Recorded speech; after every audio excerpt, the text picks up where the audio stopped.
নমস্কার, কলকাতা মেটস টোকিওর আরও একটা নতুন ব্লগ নিয়ে হাজির হয়ে গেছে আমি রুমানা, জাপান থেকে। সবাই কেমন আছেন? আমরাও ভালো আছি। কি সবার ছুটি শুরু হয়ে গেছে?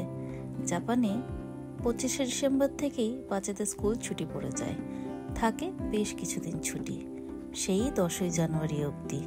আর আমাদের ওয়ার্কিং ডে এখনও চলছে, আর 2-1 দিন বাদেই ছুটি পড়বে। তবে দিনটা আজকে 27শে ডিসেম্বর। চলে এসেছি মার্কেটে। এটা কিন্তু মাছের ডিম। আজকে আপনাদের সাথে পরিচয় করাবো জাপানের মল সেকশন, মাছের যে সেকশনটা থাকে সেটা কেমন হয় সেটার সাথে।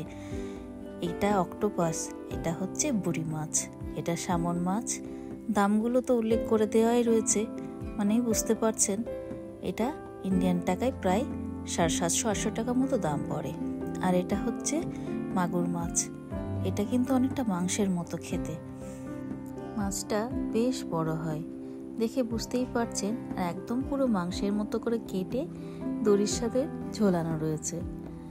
আর এটা হচ্ছে কচ্ছপেরই একটা প্রজাতি। শুনেছি কচ্ছপের মাংস নাকি খুব টেস্টি, তবে এখনো কোনোদিন খেয়ে উঠিনি। তবে রূপসার খুব জানার আগ্রহ, সে বেঁচে আছে না মরে গেছে। তাই জুলিয়াস হাত দিয়ে নেড়িয়ে দেখিয়ে দিল যে না, সে বেঁচে আছে। এটা হচ্ছে যে মাগুর মাছের কথা এর আগে বললাম, সেটাই স্লাইস করে রাখা। এটা তার পেস্ট। আর জাপান যেহেতু সুশির দেশ, ওরা সুশি খেতে খুব ভালোবাসে, তাই এই সময় এই সুশির বিভিন্ন রকম আইটেম মার্কেটে ভীষণ ভালো পাওয়া যায়। আর এখন তো সামনেই নিউ ইয়ার, বেশ কয়েকটা দিন ছুটি আছে সবার, তাই ভালো মন্দ পছন্দের খাবারটা এ সময় সবাই খেতে ভালোবাসে। আর এগুলো কিন্তু কাঁকড়া, বেশ বড় সাইজের কাঁকড়া, জাপানিজে বলে খানি। দাম কিন্তু এগুলোর ভালোই, টেস্টটা শুনেছি খুব ভালো। দাম পড়ছে ইন্ডিয়ান টাকায় প্রায় 3500 থেকে 4000 টাকা।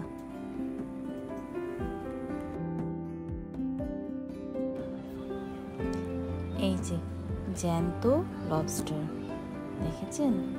আসলে নিউ ইয়ারের এই ছুটি কয়েকটা দিনে বেশ ভালো মাছের বাজারটা বসে, ভ্যারাইটিস রকম মাছ দেখতে পাওয়া যায়। এই যে দেখুন লবস্টারটা, দেখুন জ্যান্ত একদম। বাবারে, রূপসা তো দেখে ভয়েই কাঠ। আর এই জ্যান্ত লবস্টারের দাম পড়ছে 8000 ইয়েন, মানে ইন্ডিয়ান টাকায় প্রায় 4500 থেকে 4000 টাকা। আর এগুলোর নাম আমি ঠিক জানি না, তবে এগুলো জ্যান্ত আছে। জলের মধ্যে কেমন বুদবুদ করে শব্দ করছে।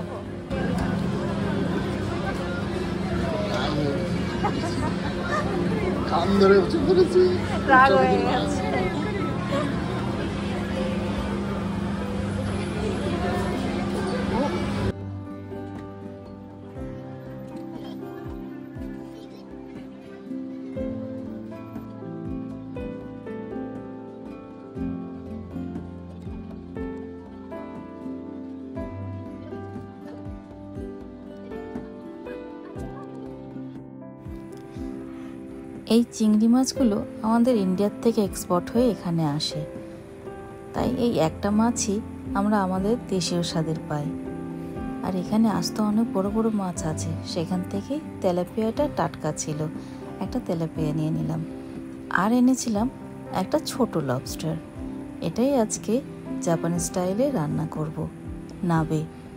এই শীতকালে জাপানিজরা নাবে ভীষণ ভালো খায়, তো সেই স্টাইলে আজকে আমরা নাবে রান্না করব, সেটাও আবার লবস্টার দিয়ে। তো রেসিপিটা আপনাদের সাথে শেয়ার করি। আর সঙ্গে দেবো বেশ কিছু চিংড়ি মাছ আছে, তার সাথে আছে বেশ কিছু টুকরো মাছের পিস। আর এটা শামুক ঝিনুক, এটা কোনো সময় খাইনি, তবে আজকে প্রথম খাবো। তো চলুন রান্নাটা কিভাবে করি সেটা আপনার সাথে শেয়ার করছি। প্রথমেই খুব ভালো করে পরিষ্কার করে নেব, তারপরে অনেক রকম সবজি পড়ে এই নাবের মধ্যে, সেগুলো সব আস্তে আস্তে একটা একটা করে কেটে নেব। তারপর একটা বড় পাত্রের মধ্যে সব সবজি একসাথে দিয়ে ভালো করে সেদ্ধ করে নেব। এবং নাবের যে সস সেটা বাজারে কিনতে পাওয়া যায় এবং বিভিন্ন টেস্টের পাওয়া যায়। তো তার মধ্যে থেকে নিজের পছন্দের একটা টেস্ট নিয়ে এসে সেটা ব্যবহার করে। তো আমিও আমার পছন্দের একটা টেস্ট নিয়ে এসেছি এবং সেই সসটা আজকে নাবেতে ব্যবহার করব। পুরো প্রসেসটা আপনাদের সাথে শেয়ার করব, তো দেখতে থাকুন কলকাতা মেটস টোকিও। এই যে আমার লবস্টারটা পরিষ্কার করা হয়ে গেছে। দেখেছেন এতটাই বড় যে একটা প্লেটের মধ্যে পুরোপুরি আটাতে পারছি না।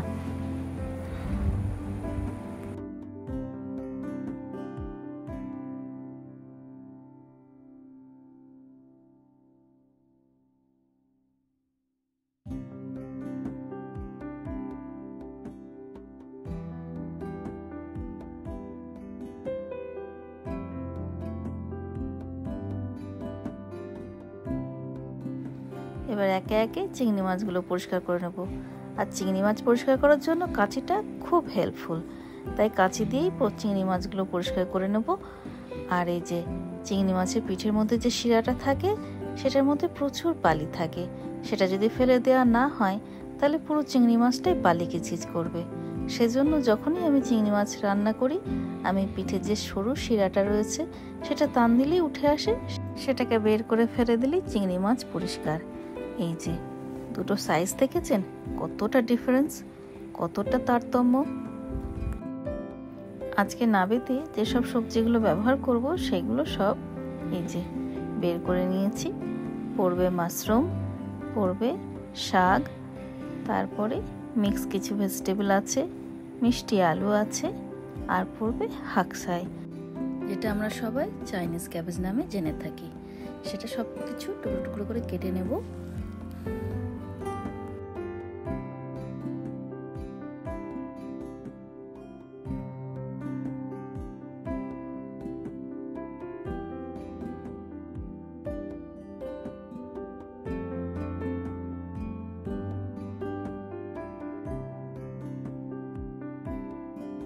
সব কিছু ধুয়ে পরিষ্কার করতে একটু সময় লাগে ঠিকই, কিন্তু জাপানের সবজিতে খুব একটা বেশি মাটি থাকে না, তারপরেও ধুয়ে নেওয়াটা খুব ভালো, তাই ভালো করে ধুয়ে নিলাম। গ্যাসটা অন করে দিয়েছি, তেলটা গরম করে নিয়েছি, তার মধ্যে একটু আস্ত রসুন পেঁয়াজ দিয়ে নাড়াচাড়া করে নেব। তারপরে একে একে কেটে রাখা সমস্ত সবজিগুলো মিশিয়ে দেব। তারপরে আমার রান্নাটা অর্ধেকটা কমপ্লিট হয়ে যাবে। নাবে আসলে মাটির পাত্রে করতে হয়, জাপানিজরা সেভাবেই করে থাকে, তবে আমার মাটির পাত্রটা ছোট হয়ে গেছে, সবগুলো ওর মধ্যে ধরবে না, তাই আজকে বড় ফ্রাই প্যানের মধ্যে করছি। আর এই নাবে খাওয়ার স্টাইলটা হচ্ছে ঘরের মধ্যে এক্সট্রা একটা উনুন আছে, তার মধ্যে বসিয়ে গরম গরম টিভি দেখতে দেখতে খাওয়া। তো আজকে এক্সট্রা উনুন আর আমি ধরাইনি, তবে এটাই এভাবে গরম গরম নিয়ে গিয়ে টেবিলের উপরে রাখবো। আর এই যে সসটা এখন দিচ্ছি সেটা হচ্ছে নাবে সস, এটাই মার্কেট থেকে আমি নিয়ে এসেছি। এরকম অনেক রকম স্বাদের সস মার্কেটে অ্যাভেলেবেল আছে।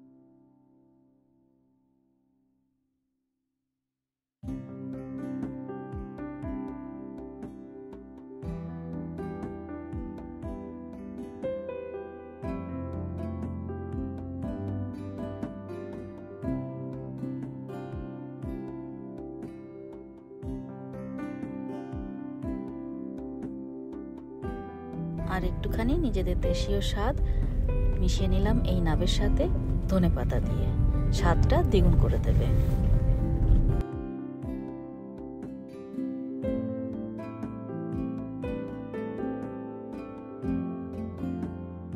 আমার কমপ্লিট হয়ে গেছে। এই যে সবকিছু কমপ্লিটের পরে এরকম দেখাচ্ছে। তো চলুন টেবিল অবধি যাই। তো রান্না তো আপনাদের সাথে শেয়ার করলাম, কিভাবে এটা হয়। তো আজকের এই ভিডিওটা আপনাদের কেমন লাগছে অবশ্যই কিন্তু জানাতে ভুলবেন না। আর সবাই এবার খেতে বসবো, তো সব গুছিয়ে নিয়ে তারপরে বসবো। আর আমাদের প্রি নিউ ইয়ার সেলিব্রেশন আপনাদের কেমন লাগছে অবশ্যই জানাতে ভুলবেন না। ভালো লাগলে অবশ্যই এটা লাইক করে দেবেন, শেয়ার করে দেবেন, সাবস্ক্রাইব করবেন, সঙ্গে থাকার অনুরোধ রইল। আর আপনারাও এরকম প্রি নিউ ইয়ার সেলিব্রেশন করছেন কিনা অবশ্যই আমাকে জানাবেন।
2024কে একটু মিষ্টিমুখ করে বিদায় জানাই। 2024-এর ভালো খারাপ, হাসি খুশি, কান্না সব রকম অভিজ্ঞতাকে স্মৃতির খাতায় বদ্ধ করে তাকে বিদায় জানাই। তাই ভাবলাম একটু কেক বানিয়ে তার উপরে চকলেটের কোটিং দিয়ে আইসক্রিমের সাথে খেয়ে 2024কে যদি বিদায় দিই সেটা কেমন হয়। তো যাক, আমার আজকের ব্লগটা এখানেই শেষ করছি। কেমন লাগলো অবশ্যই জানাতে ভুলবেন না। সবাই ভালো থাকবেন, সুস্থ থাকবেন।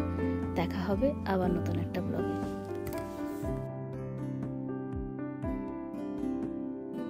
আর অগ্রিম নতুন বছরের অনেক অনেক শুভেচ্ছা। সবাই খুব ভালো থাকবেন, সুস্থ থাকবেন এবং সামনে বছরটা আপনারা খুব ভালো কাটুক আপনাদের সকলের এবং আমাদেরও। এই আশাই করি সবসময় যেন সবার খুব ভালো কাটে, সবাই যেন সুস্থ থাকে, সবাই যেন ভালো থাকে। প্রবাসে, দেশে প্রত্যেকটা মানুষের জন্য, আমি যে দেশে বাস করি সেই দেশের মানুষের জন্য, সবার জন্য শুভকামনা চেয়ে আজকের এই ব্লগটা আমি এখানেই শেষ করছি। সবাই ভালো থাকবেন, সুস্থ থাকবেন। দেখা হবে আবার নতুন একটা ব্লগে।